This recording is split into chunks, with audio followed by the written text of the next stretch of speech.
अभाज्य गुणनखंड करते हैं। ठीक है, क्या करते हैं भैया? अभाज्य गुणनखंड। चलिए 2 से कटेगा 50 बार में ना, फिर 2 से कटेगा 25 बार में, अब 5 से कटेगा 5 बार में, फिर 5 से कटेगा 1 बार में। यानी कि हमने क्या किया? इसका अभाज्य गुणनखंड कर लिया। यानी कि अब हम लिख सकते हैं 100 बराबर भैया क्या हो गया? तो 2 गुणे 2 गुणे 2 गुणे 5 गुणे 5, यही हुआ। 2 गुणे 2 गुणे 5 गुणे 5, यही हुआ ना? सही है। इसको देखिए, अब हम करते क्या है? इसको हम घात के रूप में व्यवस्थित करते हैं। यानी 2 गुणे 2 को हम 2 के पावर 2 लिख सकते हैं, गुणे 5 गुणे 5 5 के पावर 2 लिख सकते हैं। हुआ ना? सही है। अब देखिए हुआ क्या? जो घात है, जो भी घात है उसमें हम एक जोड़कर गुणा कर देते हैं। यानी कि 2 थी तो 2 + 1, सही। फिर गुणे, यहां भी 2 घात है, 2 + 1, अर्थात कितना हो गया भैया? 3। 2 में 1 जोड़िएगा तो 3 गुणे 3 बराबर कितना हुआ? 9। यही हम लोगों ने निकाला था ना। यानी कि हम कह सकते हैं 100 के भाजकों की संख्या कितनी हो गई? 9 हो गई ना। वैसे ही समझिए यहां देखिए, यह भी गुणनखंड हम कर सकते हैं। चाहे तो हम 100 का ऐसे भी गुणनखंड कर सकते हैं। 100 को हम क्या कर सकते हैं? 10 गुणे 10 लिख सकते हैं। फिर देखिए इस 10 को हम क्या लिख सकते हैं? फिर आ जाइए, इस 10 को हम लिख सकते हैं 2 गुणे 5, फिर इस 10 को भी हम 2 गुणे 5 लिख सकते हैं ना। अर्थात कितना हुआ भैया? 2 के पावर 2 और 5 के पावर 2, अर्थात यही हमारी कहानी हो सकती है। हम ऐसे भी गुणनखंड कर सकते हैं। बस यह ध्यान रखना है कि अभाज्य संख्याएं आनी चाहिए। जैसे अभाज्य संख्या में हमने पढ़ा था 2 3 5 7 11, यह अभाज्य संख्या है, तो हमें अभाज्य गुणनखंड ज्ञात करना है ना। अगर आप अभाज्य गुणनखंड ज्ञात कर लेते हैं तो अभाज्य गुणनखंड के बाद हमने क्या किया? उसको घात के रूप में व्यवस्थित किया। फिर घात के रूप में जब हमने व्यवस्थित कर दिया तो अब हम घात में एक स्वयं जोड़ देते हैं, अपने से एक जोड़कर उनका गुणा कर देते हैं। जैसे 2 था। हेलो दोस्तों, एनपी एजुकेशन यूट्यूब चैनल पर आपका बहुत बहुत स्वागत है और हम उम्मीद करते हैं कि आप स्वस्थ होंगे। आज हम लोग पढ़ेंगे भाजकों की संख्या ज्ञात करना, यानी कि नंबर ऑफ डिविजर्स ना, भाजकों की संख्या ज्ञात करना। तो आज हम लोग पढ़ेंगे भाजकों की संख्या ज्ञात करना। सबसे पहले हम समझेंगे कि भाजक क्या है, यानी डिविजर हम किसको कहते हैं, भाजक कौन होता है। जैसे यहां समझिए, अगर कहा जाए कि 15 में आप किसकी भाग करिए भैया? अगर 15 में आप 5 की भाग करिए तो 5 तिहाई कितना होगा? 15 ना। सही है, अर्थात पूरा पूरा कट जाएगा। तो देखिए निश्चित तौर पे यहाँ भाज्य कौन है, भाजक कौन है और भागफल कौन है। देखिए अगर हम इसकी बात करें जिसमें हमने भाग दिया था, तो यह क्या है भैया? यह तो भाज्य हुआ ना, ठीक। और यह क्या हुआ? यह जो है भाजक है। क्या है भैया? भाजक। और यह क्या है? भागफल है। और यहां से इस फल क्या हुआ? 0 बचा, तो कुछ नहीं है। देखिए अगर हम कहें तो हम भाजक किसे कहते हैं? तो भाजक की अगर हम बात करें तो वह जिसमें, यानी जिससे हम भाग देते हैं उसे हम भाजक कहते हैं ना। जिससे हम भाग देते हैं उसे भाजक कहते हैं, और जिसमें भाग देते हैं उसे भाज्य कहते हैं। सही। और जितना बार पूर्णतः रूप से भाग जाती है उसे हम भागफल कहते हैं। लेकिन हालांकि इसकी आवश्यकता हमें बहुत ज़्यादा नहीं है, बस हमें भाजकों की संख्या ज्ञात करना है। यानी कहने का मतलब क्या है, यहां समझिए, थोड़ी सी और कुछ बातें समझते हैं यहां से। जैसे अगर आपसे कोई कहे कि 15 के भाजकों की संख्या ज्ञात कीजिए, यानी कहने का मतलब कि 15 जो दी गई है संख्या, वह किससे किससे विभाजित हो जाएगी, यानी कितनी संख्याओं से विभाजित हो जाएगी। जैसे अगर हम कहें कि आप बताइए जो 15 है वह किससे किससे विभाजित हो जाएगी। तो हम कह सकते हैं कि 15 1 से विभाजित हो जाएगी ना, फिर 3 से विभाजित हो जाएगी, फिर 5 से और 15 से। यानी कि अगर हम 15 को किससे किससे विभाजित कर सकते हैं तो आप कह सकते हैं कि 15 को हम 1 से विभाजित कर सकते हैं, 3 से विभाजित कर सकते हैं, 5 से और 15 से ना। अब जब 1, 3, 5 और 15 से विभाजित कर सकते हैं तो कुल कितनी संख्याएं हैं जो 15 को विभाजित कर सकती हैं। तो आप कह सकते हैं 1, 2, 3 और 4, कुल 4 संख्याएं हैं ना। तो यानी कि अगर हमसे कोई पूछे कि 15 के भाजकों की कुल कितनी संख्या है तो हम कह सकते हैं 4 संख्या है। कौन कौन भैया? 1 है, 3 है, 5 है और 15 है। फिर समझिए, यहां तो हम छोटी संख्याएं तो ऐसे हम कर सकते हैं कि 15 को भी हम 1 से भाग दे सकते हैं, 3 से, 5 से और 15 से। वैसे ही आपसे पूछता है कि 100 के भाजकों की संख्या, ठीक है, आपसे पूछता है कि 100 के भाजकों की संख्या बताइए। तो आप अब यहां भी लिखना शुरू कर देंगे कि नहीं 100 किससे किससे विभाजित होता है।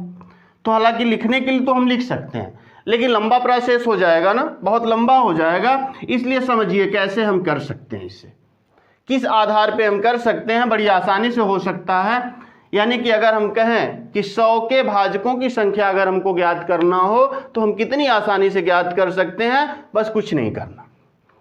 अगर हम चाहें तो ऐसे लिख भी सकते हैं, जैसे हम लिख भी सकते हैं कि 100 1 से विभाजित हो जाएगा, 2 से विभाजित हो जाएगा, 4 से विभाजित हो जाएगा, 5 से विभाजित हो जाएगा, ठीक है। फिर किससे भैया? 10 से विभाजित हो जाएगा, फिर कहेंगे 20 से विभाजित हो जाएगा, फिर कहेंगे 25 से विभाजित हो जाएगा, फिर कहेंगे 50 से विभाजित हो जाएगा और फिर कहेंगे 100 से विभाजित हो जाएगा। अब जोड़ लीजिए कुल कितनी संख्या है? 1, 2, 3, 4, 5, 6, 7, 8 और 9, यानी कुल कितनी संख्याएं हैं? 9 संख्याएं। तो 100 से विभाजित मतलब 100 के भाजकों की संख्या कितनी हो गई? तो आप कहेंगे 9 हो गई। सही है। लेकिन क्या परीक्षा में हम इतना लंबा कर सकते हैं? आसान नहीं होगा, क्योंकि परीक्षा में इतना लंबा करना थोड़ा सा कठिन होगा। इसलिए आइए हम आसानी से समझते हैं कि हम कैसे कर सकते हैं। सही है। देखिए 100 के भाजकों की संख्या कितनी थी? 9 थी। और 15 के भाजकों की संख्या कितनी थी? 4 थी। अब देखिए हम करेंगे कैसे, एकदम आसानी से हम समझेंगे। जैसे यहां समझिए कि 100 है, अब उसके भाजकों की संख्या बतानी है हमें, तो हम इसका अभाज्य गुणनखंड करते हैं। ठीक है, क्या करते हैं भैया? अभाज्य गुणनखंड। चलिए 2 से कटेगा 50 बार में ना, फिर 2 से कटेगा 25 बार में, अब 5 से कटेगा 5 बार में, फिर 5 से कटेगा 1 बार में। यानी कि हमने क्या किया, इसका अभाज्य गुणनखंड कर लिया। यानी कि अब हम लिख सकते हैं 100 बराबर भैया क्या हो गया, तो 2 गुणे 2 गुणे 2 गुणे 5 गुणे 5, यही हुआ। 2 गुणे 2 गुणे 5 गुणे 5, यही हुआ ना। सही है। इसको देखिए अब हम करते क्या है, इसको हम घात के रूप में व्यवस्थित करते हैं। यानी 2 गुणे 2 को हम 2 के पावर 2 लिख सकते हैं, गुणे 5 गुणे 5 5 के पावर 2 लिख सकते हैं। हुआ ना। सही है। अब देखिए हुआ क्या, जो घात है, जो भी घात है उसमें हम 1 जोड़कर गुणा कर देते हैं। यानी कि 2 थी तो 2 + 1, सही। फिर गुणे, यहां भी 2 घात है, 2 + 1, अर्थात कितना हो गया भैया? 3। 2 में 1 जोड़िएगा तो 3 गुणे 3 बराबर कितना हुआ? 9। यही हम लोगों ने निकाला था ना। यानी कि हम कह सकते हैं 100 के भाजकों की संख्या कितनी हो गई? 9 हो गई ना। वैसे ही समझिए यहां देखिए, यह भी गुणनखंड हम कर सकते हैं। चाहे तो हम 100 का ऐसे भी गुणनखंड कर सकते हैं। 100 को हम क्या कर सकते हैं? 10 गुणे 10 लिख सकते हैं। फिर देखिए इस 10 को हम क्या लिख सकते हैं? फिर आ जाइए, इस 10 को हम लिख सकते हैं 2 गुणे 5। फिर इस 10 को भी हम 2 गुणे 5 लिख सकते हैं ना। अर्थात कितना हुआ भैया? 2 के पावर 2 और 5 के पावर 2, अर्थात यही हमारी कहानी हो सकती है। हम ऐसे भी गुणनखंड कर सकते हैं। बस यह ध्यान रखना है कि अभाज्य संख्याएं आनी चाहिए। जैसे अभाज्य संख्या में हमने पढ़ा था 2, 3, 5, 7, 11, यह अभाज्य संख्या है, तो हमें अभाज्य गुणनखंड ज्ञात करना है ना। अगर आप अभाज्य गुणनखंड ज्ञात कर लेते हैं तो अभाज्य गुणनखंड के बाद हमने क्या किया, उसको घात के रूप में व्यवस्थित किया। फिर घात के रूप में जब हमने व्यवस्थित कर दिया तो अब हम घात में एक स्वयं जोड़ देते हैं, अपने से एक जोड़कर उनका गुणा कर देते हैं। जैसे 2 था, एक जोड़ दिया 3 हो गया, 2 था, एक जोड़ दिया 3 हो गया, 3 में 3 का गुणा कर दिए, कितना हो गया, 9 हो गया ना। यानी कि हम कह सकते हैं कि 100 के भाजकों की संख्या कितनी है भैया, तो 9 है। वैसे ही देखिए अभी एक हमने 15 को भी लिया था, आ जाइए 15 को भी थोड़ा सा देख लेते हैं। समझिए यहां से 15 को भी हम कर सकते हैं ना। जैसे देखिए 15 दिया गया है, अब इसका भी अभाज्य गुणनखंड कर लीजिए। तो 3 5 15, 5 1 कम 5, यानी कि 15 बराबर कितना हुआ, 3 गुणे 5 हुआ। चूंकि पावर एक एक संख्या है तो यानी पावर 1 ही होगा। तो अब हमने क्या कहा भैया, 1 में 1 जोड़ दीजिए, फिर इस 1 में 1 जोड़कर गुणा कर दीजिए ना, कर लीजिए। तो कितना हुआ, 2 गुणे 2 बराबर कितना हुआ भैया, 4। यानी कि 15 के भाजकों की संख्या कितनी थी, 4 थी। सही था। वैसे ही अगर आपसे कोई पूछे कि नहीं ठीक है 50 के भाजकों की संख्या बताइए, तो हमें कुछ नहीं करना। देखिए 50 के भाजकों की अगर संख्या बताना है तो आप चाहें तो जैसे भी गुणनखंड कर सकते हैं, चाहे तो ऐसे भी कर सकते हैं। 5 गुणे 10, 5 10 50 हो गया ना। फिर देखिए इसको भी हम और तोड़ सकते हैं, 2 गुणे 5 कर सकते हैं ना, हो गया। यानी कि हम लिख सकते हैं 50 बराबर कितना भैया, तो 2 गुणे 5 गुणे 5 ना। यानी कि हम कह सकते हैं कि 2 के पावर 1 गुणे 5 के पावर 2। सही। अब देखिए करना क्या है, हमने पहले भी कहा कि जो घात है उसमें 1 जोड़कर हम गुणा कर देते हैं। यानी कि 1 धन 1 गुणे कितना भैया, 2 धन 1, क्योंकि यहाँ पावर कितना है, 2 है, तो 2 में 1 जोड़ दीजिए। तो 2 गुणे कितना, 3 बराबर कितना हो गया, 2 तिहाई 6। यानी कि 50 के भाजकों की संख्या कितनी हो गई, तो 6। 50 के भाजकों की संख्या कितनी है भैया, तो आप कह सकते हैं कि 50 के भाजकों की संख्या 6 है। आप ऐसे भी गुणनखंड कर सकते हैं, नहीं चाहते हैं तो आप ऐसे गुणनखंड कर लीजिए। अभाज्य गुणनखंड हमें करना है सब मिला जुला के। देखिए 25 बार में कटेगा, 25 दूनी 50 होता है, फिर 5 5 25, 5 1 कम 5। देखिए वही गुणनखंड हुआ, 2 गुणे 5 गुणे 5। अब इसको क्या करना है भैया, घात के रूप में व्यवस्थित कर लेना है ना। और घात के रूप में व्यवस्थित करना है, इसके बाद घात में 1 जोड़कर गुणा कर देंगे, तो जो संख्या प्राप्त होगी वही भाजकों की संख्या होगी ना। यानी कि एक पॉइंट आपने समझ लिया होगा कि भाजकों की संख्या ज्ञात करने के लिए हम लोग कर क्या रहे थे। आ जाइए थोड़ा सा उसे नोट कर लेते हैं।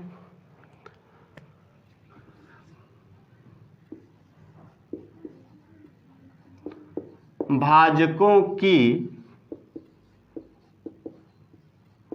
संख्या ज्ञात करने के लिए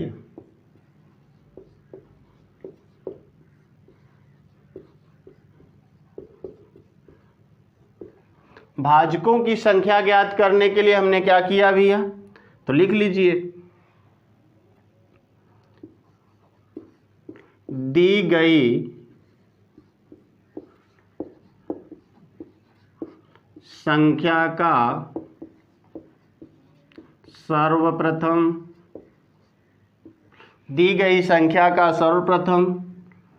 अभाज्य गुणनखंड ज्ञात करते हैं।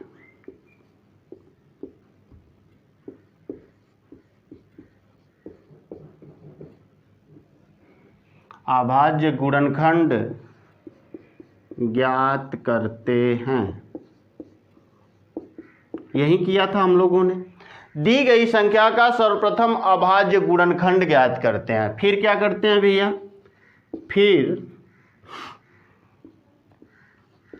उसे घात के रूप में लिखते हैं।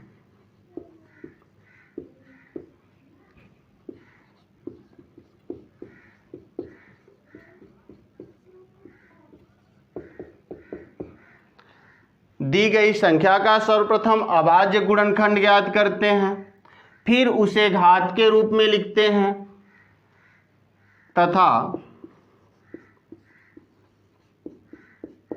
घात में एक जोड़कर क्या कर रहे थे? घात में मतलब जितनी भी घात है सब में एक जोड़कर उनका गुणा करते हैं। यही था ना, घात में एक जोड़कर उनका गुणा करते हैं। जो गुणनफल प्राप्त होगा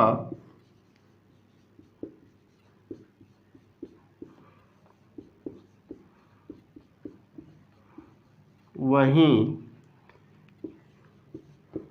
दी गई संख्या के भाजकों की संख्या होगी।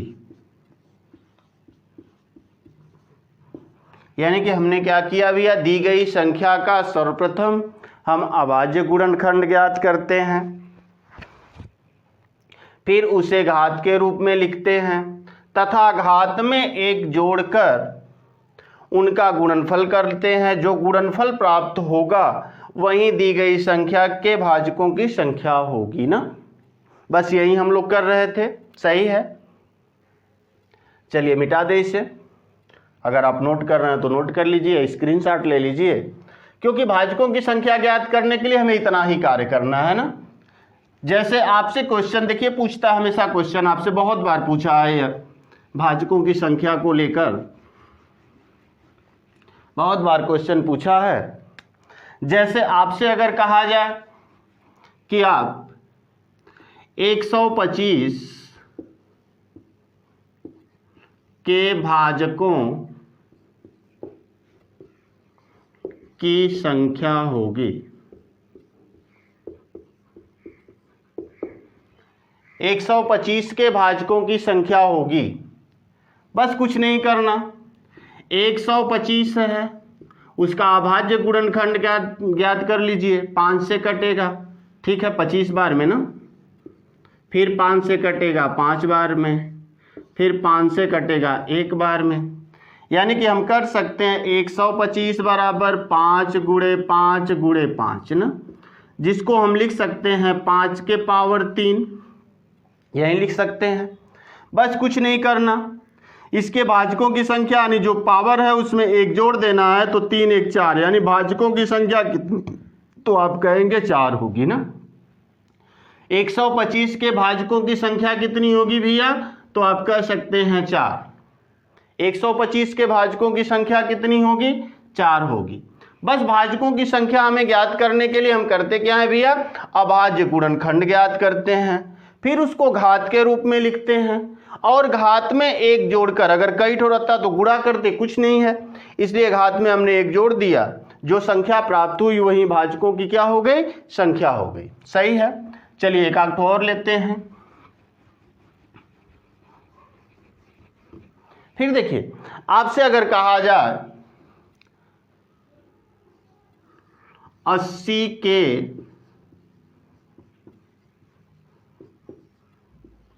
भाजकों की संख्या, 80 के भाजकों की संख्या ना। अब देखिए जो 80 है उसका हम क्या करेंगे, अभाज्य गुणनखंड ज्ञात करेंगे ना। कितने बार में, 40 बार में, फिर काटिए 20 बार में, फिर काटिए 10 बार में, फिर काटिए 5 बार में, फिर 5 से 1 बार में कट जाएगा, यानी 2 दूनी 4 दूनी 8 दूनी 16 5 80। सही है। यानी कि हम कह सकते हैं कि 80 बराबर भी या कितना हो गया, तो 2 गुणे 2 गुणे 2 गुणे 2 गुणे 5, यही हुआ। 1 2 3 4, देखिए 1 2 3 4, यानी कि हम कर सकते हैं 2 के पावर कितना भैया, तो 1 2 3 4 4 हो गया, गुणे 5 के पावर कितना 1। बस कुछ नहीं करना, जो घात है उसमें 1 जोड़ देना, यानी 5 गुणे 2 कितना हो गया 10। यानी कि हम कह सकते हैं कि 80 के भाजकों की संख्या कितनी है, तो आप कह सकते हैं 10 ठो है। 80 के भाजकों की संख्या कितनी है 10 है। देखिए आप तो वैसे गुणनखंड कर सकते हैं, नहीं चाहे तो 80 का ऐसे भी हम गुणनखंड कर सकते हैं। कितना 10 वाट है 80, ठीक है। इसको कितना भी हम लिख सकते हैं, अब 10 को तो आप लिख सकते हैं 2 गुणे 5। अब 8 को आप क्या लिख सकते हैं, 2 गुणे 2 गुणे 2 लिख सकते हैं, सही है। देखिए 2 के पावर कितना हो गया 4, 5 के पावर 1, जो हम कर सकते हैं कि 10 के पावर कितना 80 के भाजकों की संख्या कितनी हो गई, तो आप कर सकते हैं 80 के भाजकों की संख्या 10 हो गई, क्योंकि 2 के पावर 4 हो गया था, सही है, और 5 के पावर 1। तो हमने कहा अब भाजकों की संख्या ज्ञात करने के लिए हम पावर में 1 जोड़ देते हैं, तो 4 में 1 जोड़ देंगे 5, 1 में 1 जोड़ देंगे 2, अर्थात भाजकों की संख्या कितनी हो गई, और फिर इस आपस में गुणा कर देंगे तो भाजकों की संख्या कितनी हो गई भैया 10 हो गई। यानी 80 के भाजकों की संख्या कितनी हो गई 10 हो गई, सही है। चलिए अब देखिए आगे आपसे क्या पूछ देता है, अब पूछ देता है आपसे विषम भाजकों की संख्या। क्या पूछता है भैया, विषम भाजकों की संख्या। आइए उसे भी समझ लेते हैं। आपसे कभी कभी पूछ देता है विषम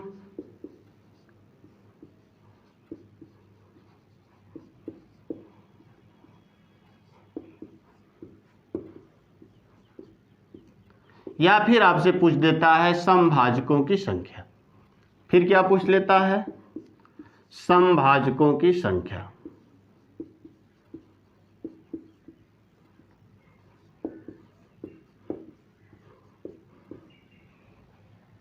देखिए सम या विषम भाजकों की भी संख्या पूछ देता है। जैसे पूछता क्या है, क्वेश्चन समझिए, कहेगा 100 के विषम भाजकों की संख्या होगी।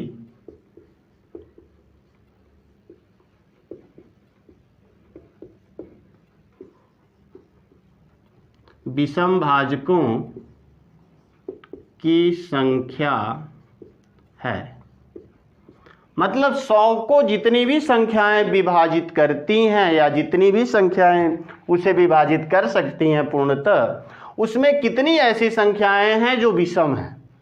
तो 100 के विषम भाजकों की संख्या यदि पूछेगा आपसे, देखिए जैसे हम 100 यही था ना, अब इसका जो हम गुणनखंड कर रहे थे 10 गुणे 10, फिर इसका गुणनखंड हमने किया था 2 गुणे 5, फिर इसका गुणनखंड किया था 2 गुणे 5, अब अभाज्य गुणनखंड हो गया, अर्थात हमने किया था 100 बराबर कितना भैया 2 गुणे 2 गुणे 4 5 गुणे 5, अर्थात 2 के पावर 2 गुणे 5 के पावर 2, यही था।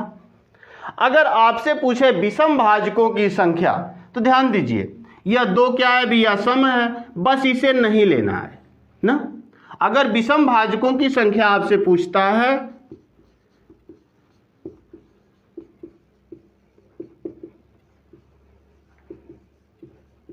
अगर आपसे विषम भाजकों की संख्या पूछता है तो आपको क्या करना है, बस इस जो सम अंक है यानी 2 क्या है एक सम है, और 2 मात्र हमने जब पढ़ा, इससे पहले हमने अभाज्य संख्या के विषय में पढ़ा, तो हमने पढ़ा है कि 2 एकमात्र सम अभाज्य संख्या है।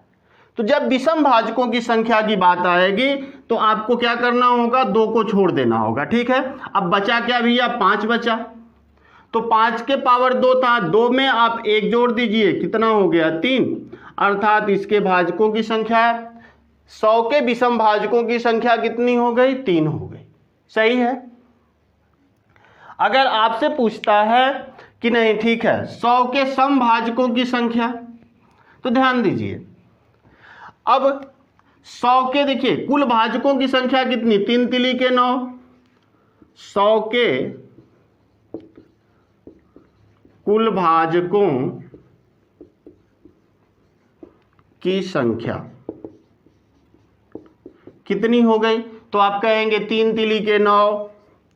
अब विषम भाजकों की संख्या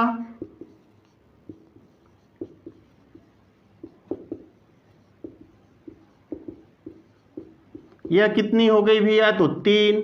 अगर आपसे पूछ लेगा आप समभाजकों की संख्या,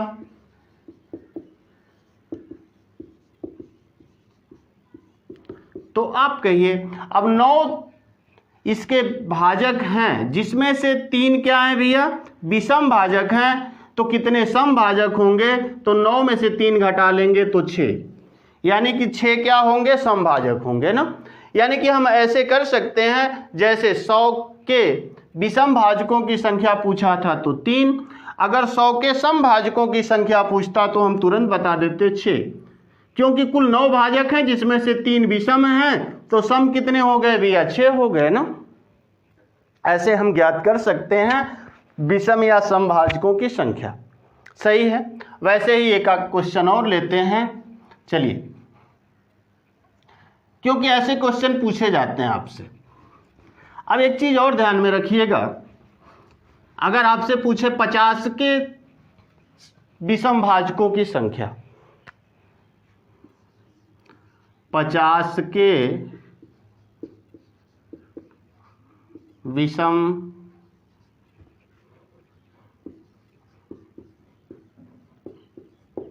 भाजकों की संख्या, 50 के विषम भाजकों की संख्या, तो देखिए 50 का गुणनखंड कर लीजिए, 5 दहा 50, 2 5 10, यानी कि आपने क्या किया भैया? 50 बराबर 2 गुणे 5 गुणे 5, यानी कि 2 के पावर 1 गुणे 5 के पावर 2। अब आपसे क्या पूछ रहा है? विषम भाजकों की संख्या, तो सम वाले को हटा देंगे ना। अब देखिए विषम भाजकों की संख्या कितनी हो गई?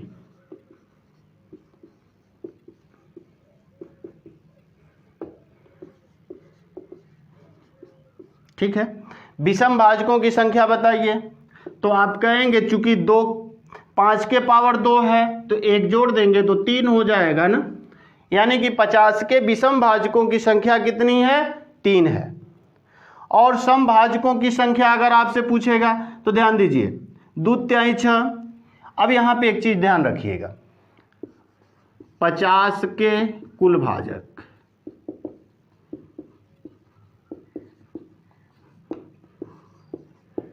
पचास के कुल भाजकों की संख्या कितनी हो गई?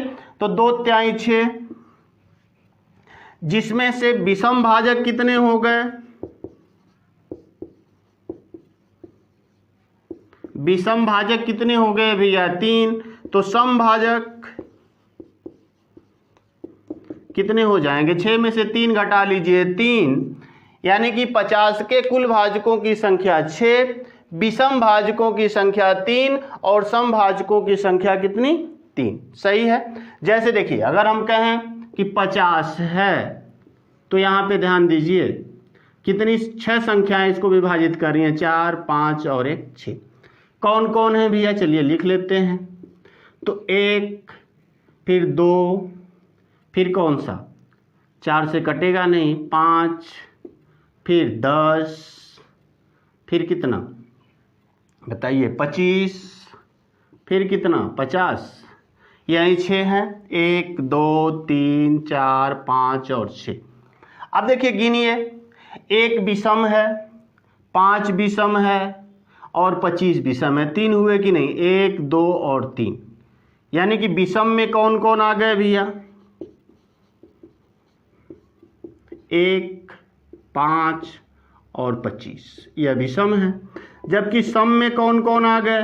तो आप कह सकते हैं कि 2 10 और 50, यानी कि 3 विषम है 3 सम है ना। वैसे ही देखिए हमको ऐसे निकालना होगा, अगर विषम भाजकों की संख्या हमसे पूछता है तो सम वाले को हम हटा देंगे, कोई समस्या नहीं।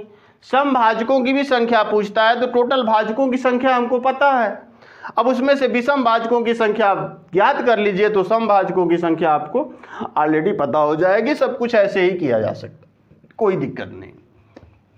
सही है। एक आध दो पॉइंट और नोट कर लीजिए जो अक्सर पूछे जाते हैं।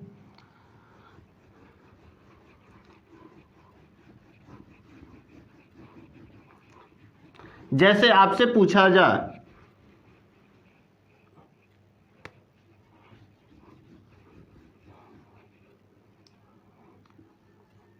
32 के विषम भाजकों की संख्या। देखिए अब 32 का हम गुणनखंड करेंगे। चलिए गुणनखंड कर लेते हैं। 2 से काटिए 16 बार में, 2 से काटिए 8 बार में, 2 से काटिए 4 बार में, 2 से 2 बार में, 2 से 1 बार में। यानी कि हम कह सकते हैं कि 32 बराबर कितना भैया, 2 गुणे 2 गुणे 2 गुणे 2 गुणे 2, 5 बार हुआ ना। अर्थात इसे हम लिख सकते हैं 2 के पावर कितना, 5। सही है। 2 के पावर कितना भैया, 5। अब यहां आपसे पूछ रहा है कि 32 के विषम भाजकों की संख्या। तो ध्यान हमेशा रखिएगा, अब 32 के भाजकों की संख्या कितनी हो गई,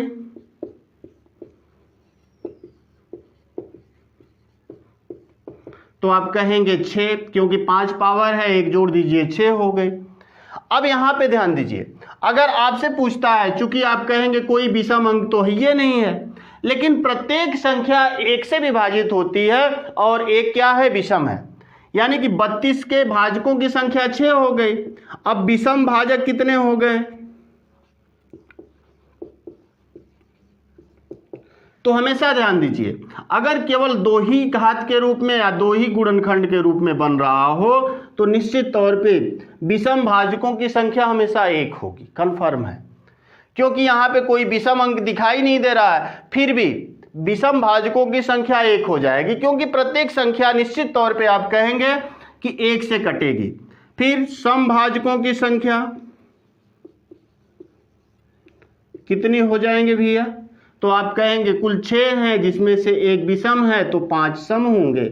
जैसे यहां समझिए, अगर हम कहें कि 32 को कौन कौन संख्याएं विभाजित कर ले रही हैं,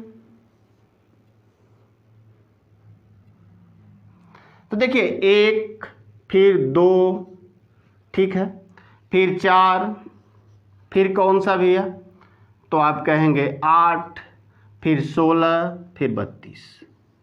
देखिए सभी सम हैं, केवल 1 जो है विषम है। तो ऐसे कंडीशन में अगर गुणनखंड के रूप में केवल 2 बनता है तो विषम भाजकों की संख्या 1 होगी, कंफर्म है। क्योंकि 1 क्या होता है, एक विषम संख्या है जो सभी संख्याओं को विभाजित करता है। तो हमेशा विषम भाजकों की संख्या अगर गुणनखंड के रूप में केवल 2 ही रहता है तो विषम भाजकों की संख्या 1 होगी, कंफर्म है। सही है। एक और पॉइंट समझ लीजिए जो समझा जा सकता और अच्छा भी है। जैसे आपसे पूछे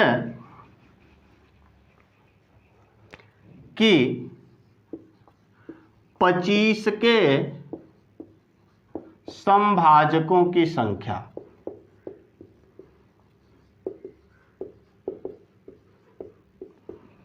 पच्चीस के समभाजकों की संख्या, 25 का गुणनखंड कर लीजिए, तो आप कहेंगे 5 गुणे 5। सही है, 5 गुणे 5 आप कर सकते हैं।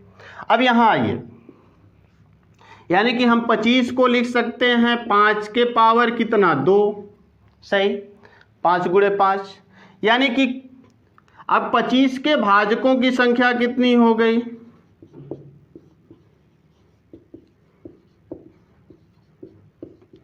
कितनी हो गई भैया, तो 3। अब आपसे क्या पूछ रहा है, समभाजकों की संख्या। हालांकि देखिए कोई सम अंक तो 2 है ही नहीं, केवल विषम गुणनखंड हुआ है। तो यहां पे ध्यान दीजिए, समभाजकों की संख्या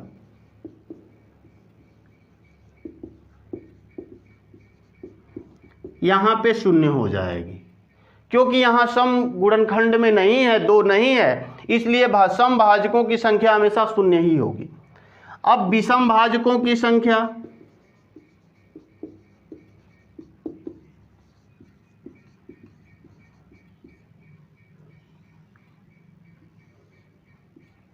विषम भाजकों की संख्या तो आप निश्चित तौर पे कह सकते हैं 3।